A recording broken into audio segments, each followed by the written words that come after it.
So just out of curiosity, going back to your first fourplex that you bought, how much did that cost? Do you remember? I do, yeah. No, that was $189,000 Oh, for wow. my first fourplex, and I bought it with 3% down using Oh, FHA. And then I had my real estate commission coming back, and I asked for a 3% non-recurring closing cost credit, right? So, and this is what I would do for my clients who'd come because I'd say, hey, well, we can get you a 3% non-recurring closing cost credit. Eventually, it was whatever your actual closing costs are. But I always run these calculations so I could show them, hey, you buy a fourplex, you're getting this. This is how little you can get into it with. Here's your cash flow. So when you annualize that, you have this really big cash on cash return, right? And so that was what I did. But that's what my first fourplex cost, and I still remember it, and it was fun. I held on to it for just 2.5 years until I just aggregated all these fourplexes that I bought, these five fourplexes, and then traded them into all those other larger multi-unit buildings. so I'm curious, do you think that still works today? Are the numbers possible? Not really. Yeah. Even back then, you'd see these numbers, slowly diminish and get less and less and less, right? Um, the first time, when I first started buying fourplexes, it was right after the SNL scandal, right? So you have interest rates at 10 and a half.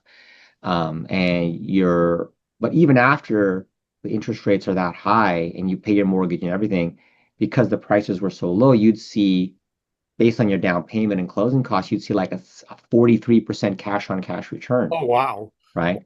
Whoa. And of course, as part of the model of being able to trade these up to other people, right, is that, hey, well, if somebody likes a 43% cash on cash, they'll like a 33% and then a 23%. And so that allowed me to take the same building and sell it 5 or 6 times over, and over like a 6 year period to different people. And until I got to the last client where, like they're making a 13% cash on cash return, or, and Right. it's like, okay, you don't really want to go below that. But of course, now fast forward to the present, it's a lot harder to do that. FHA is not as viable, even though the loan limits have gone up. And then, of course, like the principal mortgage insurance on a FHA loan doesn't go away anymore like it did in the past.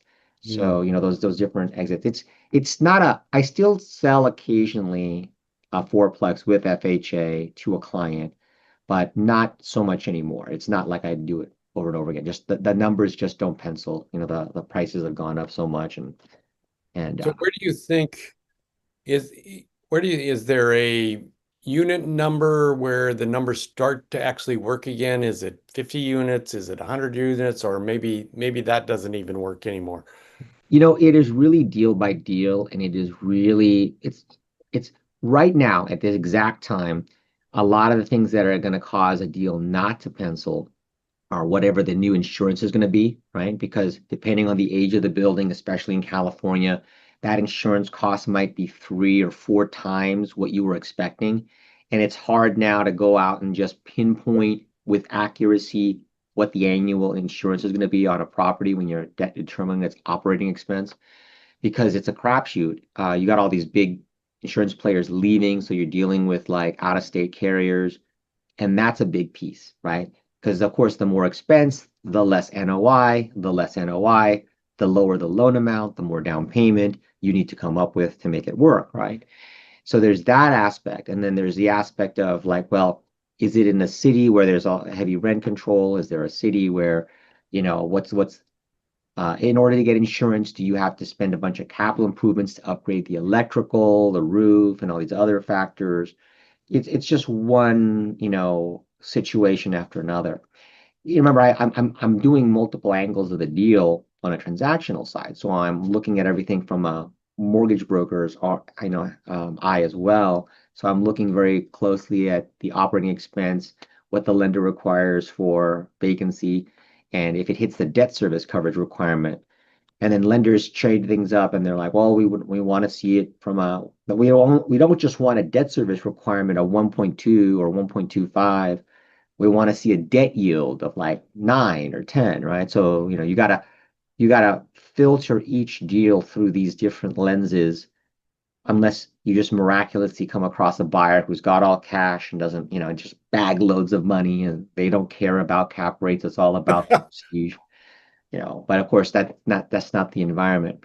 And so you have a lot of owners right now that are writing off of these interest rates that we got when they were very low. And of Right, course, people see the interest rates are high. So you have these buyers who are coming in wanting to get the best deal, right? Because they're seeing more risk. They want a higher cap rate, which means a lower price. So it's just a lot more filters that you got to go through to get a deal through. And then once you get it in, it's like it's pulling teeth every single time on the financing side to get the thing to close. Like there's a couple I recently closed commercial transactions that, they went over. We had to extend a couple times, like about almost like 4 weeks over the date, just because we had to retrade our insurance. okay. The loan amount got cut a little bit, so the buyer has to come up with a little bit more, and you're just keeping the deal together. And then loan docs take longer. I mean, who knows, right? But those factors um, are present.